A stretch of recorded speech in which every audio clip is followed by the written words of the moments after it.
పెద్ద చెవులు, చిన్న కళ్ళు, బాణపుట్ట, పొట్ట చుట్టూ ఉండే సర్పం.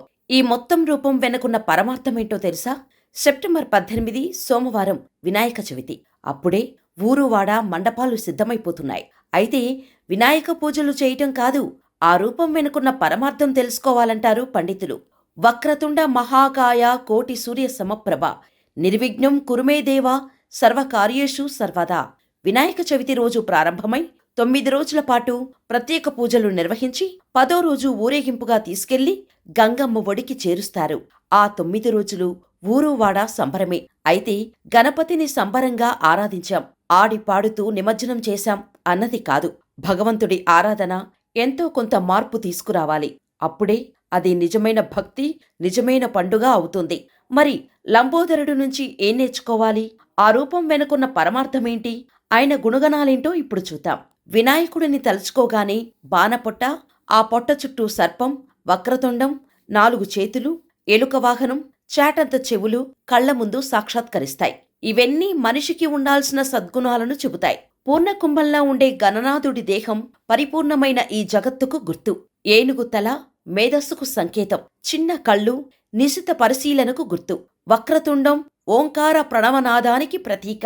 చాటంత చెవులు అనవసరమైన విషయాలను చాటలా చెరిగేసి అవసరమైన విషయాలు మాత్రమే స్వీకరించాలని సూచన.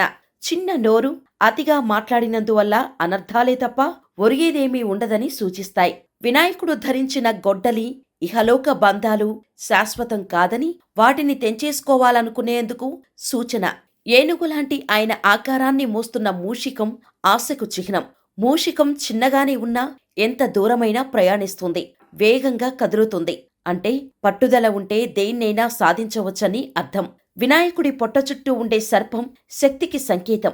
4 చేతులు మానవాతీత సామర్థ్యాలకు, తత్వానికి సంకేతం. చేతిలో ఉన్న పాశం, అంకుశం సన్మార్గంలో నడిపించే సాధనాలు. గణేశుడికి ఇష్టమైన లడ్డు ఆశయాలకు అనుగుణంగా అడుగేస్తే విజయం మీ సొంతం అవుతుందని అర్థం. తెలివితేటలకు ప్రతీక గణపతి.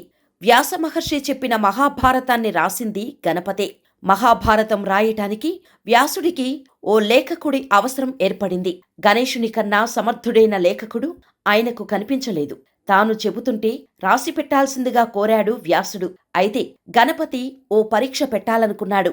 అదేంటంటే, వ్యాసమహర్షి నిజంగా చెప్పాలి అనుకున్నదే చెబుతారా, లేదంటే పాండిత్య ప్రదర్శన చేస్తారా అని తెలుసుకునేందుకు మీరు ఆపకుండా చెబితేనే రాస్తాను, ఎక్కడైనా ఆపితే నేను కలం పక్కన పెట్టేస్తాను, మళ్లీ ముట్టుకోను అని సవాలు చేశాడు. అందుకు అంగీకరించిన వ్యాసమహర్షి భారతం మొత్తం ఆపకుండా చెప్పాడు. వినాయకుడు కూడా ఒక్క అక్షరం పొల్లుపోకుండా ఆగకుండా రాశాడట. అంతటి మేధా సంపత్తి గణపతి సొంతం.